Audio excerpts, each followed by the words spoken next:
Is the market going up or down? You hear a lot of this on the TV and all kinds of emails and all kinds of reports. Every month it's something different. Sometimes it's even different in the same day. You'll get an email that says the market's going up, and then you'll get an email another hour later that says it's going down. Here's the point. I don't care whether it's going up or down. You can make money at any point in the market as long as you know what's happening and you know your market.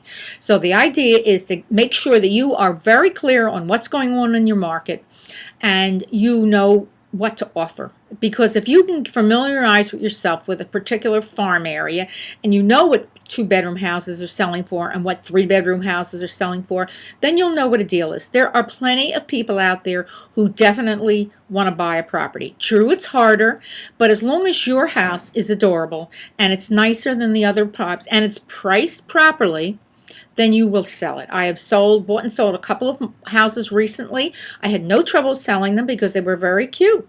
And I was lucky enough to get some people who would qualify. Of course, if you can get your own financing with a homeowner or a subject to, that's a heck of a lot easier. But even if you can just buy something cash and you want to fix it up and resell it, there are deals to be done and there's money to be made. I don't want you to get caught up in all of the statistics. Just price it right. Make sure yours is the cutest one in the neighborhood. And of course, you have to know all that information going in because you have to make an offer appropriately. You have to be able to learn how to value properties going in because that is the most crucial part of the deal. If you make a mistake going in, you make your money going in and you realize it going out. So if you are not up to date on what's going on in your market and learn how to value, you have to get out in the field, look at the comps. Just because you pull comps doesn't mean that that's a comp. There's plenty of neighborhoods where, especially in LA, where everything's so different, you can go one street over and the neighborhood is totally different.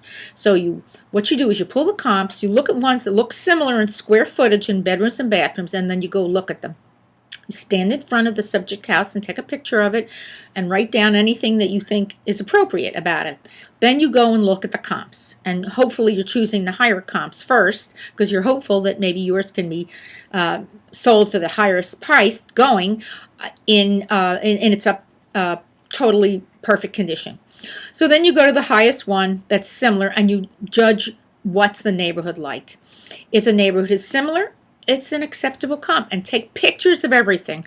I used to have Polaroid cameras years ago, and now everybody has digital. But the thing about digital, it's tricky. If you don't or if you aren't able to number your pictures when you get home, you look at a bunch of pictures and you say, what in the world? What address was that? So it's tricky. In fact, I'm thinking about going back to a Polaroid has a new little teeny instant camera, and I'm thinking about doing that. What I like about that is you can write information right on the pictures, because when you are at the end, if you looked at all the comps, and you've decided that you only take pictures, of course, of the ones that you really think the neighborhoods are similar and houses are similar. Sometimes you can look at a house and say, you know what, there's nothing, it's the way it's laid out. Maybe it's just, there's something architecturally ugly about it that no matter how, you'd have to put so much money in to fix it, it wouldn't be worth it. You have to say something that if you were a future homeowner, you'd say, what I'm picking for mine plus these, is mine better than this? Because you are competing, you have to know what you're competing against. So you take pictures of the comps, and if you go to the first neighborhoods, which are the highest ones, and they don't look the same, they're nicer than yours, this is not a comp. You have to ignore it.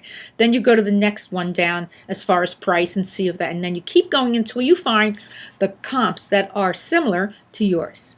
Then once you have a picture of all the comps, you have a pretty good idea about what you have to offer. Do not skip this step. You'll be very unhappy if you do. It's very important to be able to determine this value, and then you make offers based on your formulas. You don't care what a realtor thinks you should offer. Don't ever listen to realtors saying to you, well, they won't accept it, it's too low. You know what you have to offer. Do not let anybody talk you out of the correct numbers. So good luck, and do your homework and get out there and make offers.